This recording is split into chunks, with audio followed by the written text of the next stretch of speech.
If you are looking to buy cheap and safe and reliable coin, go over to U7Buy and use code CV3 for 8% off. Link is in the description or link is in the comments to get cheap and safe coins so you can get the cards you want in the game. CV3. We had a very big issue. The striker position was vacant and we needed somebody to fill it. And so it has now been filled by Mathys Tel. And today we're going to be breaking down this card into 6 categories to help you decide whether you should buy this card and if the card is even good or not, using the metric of wondrous, mid, or doo-doo. But why should you listen to me? Well, I consistently get ranked 2 on FUT Champions. I'm also a top elite division player, so I believe I can use my ability to help guide you to use the best cards to help get you more wins in FC25. And so the categories we're going to be breaking this card into is for one of the most important things you need to know for a striker, which is obviously the shooting and clinicality ability, the pace, and the dribbling. Can he do a little bit of that twist and turn? We'll get to that. And I'm also going to tell you the best ways to use those attributes in the game if you do end up deciding to buy this card so it can perform the best for you. But first, let's just talk about the stuff that are not as important for a striker, but still pretty important, which is the passing ability. Now looky here. With Mathys Tel, I found that passing ability is not going to make you think you found the second coming of Xavi. Bro, no. Look, his passing ability is quite mediocre. Now, if you want to do the simple passes, like very up close, it still may be a little bit inaccurate, but it's not going to be horrendous. He can still do some of the first time passes, but the thing is, it's not going to be so amazing to where it gives you the best goal scoring opportunity when it comes to the passing ability for Mathys Tel. And if you mess up the pass, you'll need to get the ball back, right? So what's his defensive capabilities looking like for a striker, right? Well, let me tell you something very important. Get close to the screen real quick. I don't give a damn about no damn defense. He's a striker! But I do care about the physicality. Can he hold off some of them biggity defenders like Van Dijk? Can he jump and fly like an eagle and win the ball in the air? Can he run for the entire game with tremendous speed with the stamina? Well, look at here. I found using Mathys Tel, when it comes to the jumping ability, if he goes against other cards that are not with no aerial plus or aerial, there's a good chance he'll jump like a madman and win the ball in the air. He's not doo-doo with a name on it when it comes to that, especially because he's a 6-foot player, so he's literally teetering on the totter of being a biggity,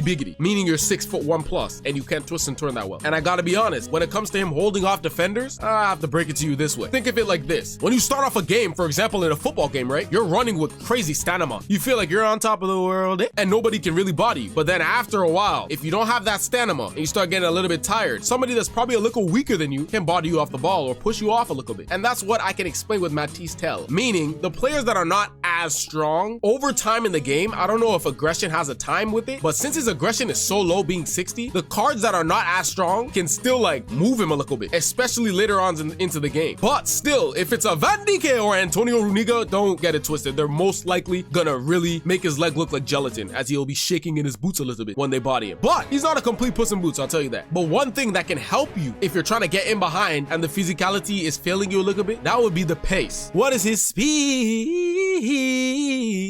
Is he fast? He got that 95 pace with rapid regular.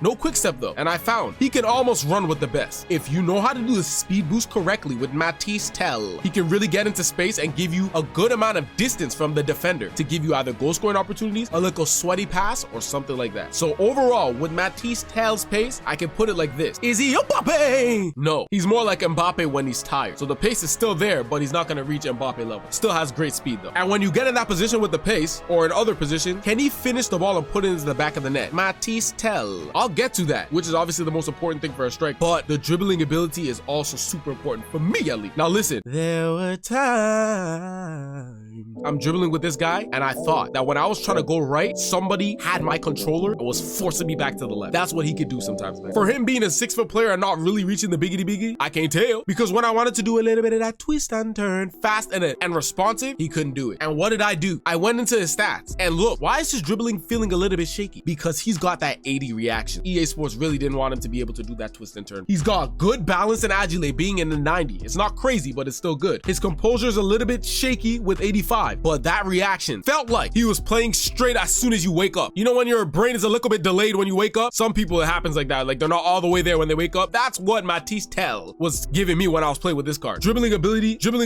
is definitely not in the top tier level. Is it usable? Yes, but it's not top tier. But if you end up getting in position to score the goals, does Mathys Tel have great finishing and clinicality ability? I'm gonna put it this way for you. I'm gonna tell you the best ways to use this card with the finishing ability and the dribbling and shooting ability all combined, while still letting you know of the clinicality clinicality ability is still top tier. So when you're using this card, I do suggest you can still dribble with him, but dribble a little bit less. Try and find some passing options. Now, although the passing may make some errors because it's not top tier, it's still good enough to make the short passes. And then when you're in a certain position to where you can get in behind for the through ball, oh, give that a go. Especially the first time through balls, he can get in behind. Another way to use this card is also send a driven pass into him while the defender is trying to track his run. As soon as you get it into him, press L1. Now your opponent's defender is a little bit off guard. They don't know what to do. And you can speed boost into whichever direction you want, catching your opponent off guard, and they're going to be too slow because they're on their back foot. But when you hit the trivela, like I'm watching the telenovela, that ish will fly into the back of the net. Oh my goodness. When you green time the shots with Mathys Tel, that ish be flying in. What about when you hit him with a finesse like Messi? Oh yes, top bin. Power shot, he's got that as well. So don't be afraid to use them power shots or bait your opponent with the power shot to cut in to hit the finesses or something. He has so many different type of scoring abilities with his play styles and just his overall clinicality ability being so high at 93, making him overall, to me, a solid finisher of the ball. In the box, outside of the box, from the corner flag, it don't matter now. It don't matter. But that will ultimately bring me to the conclusion to let you know if this card is even worth it, because currently he is 299k, which is kind of on the cheaper end at this stage for a striker, especially in the Premier League. And with him having such an overpowered, great playstyle for a striker, the finesse like Messi, what would I honestly classify Mathys Tel? Well, using this card, there were definitely some pros and there were also definitely some cons. But I'm gonna have to rate Mathys Tel as midrous. Not a wondrous card because that dribbling ability is not top tier. When you go against crazy opponents on defense, it could sell you. And on top of that, his passing is also not amazing, which can hinder your chances of creating more attacking opportunities when he gets the ball. But for that price, it's still a pretty good card to pick up and try, and he may help you if you're one of the players that are in the lower division. He can be really dangerous for you to help get you more wins. So give him a try if you want, but I would say he's a midrous card. He's not doo-doo though. But wait, this could be an absolutely wondrous card for you. Find out if this card is wondrous, mid, or doo-doo. Yeah.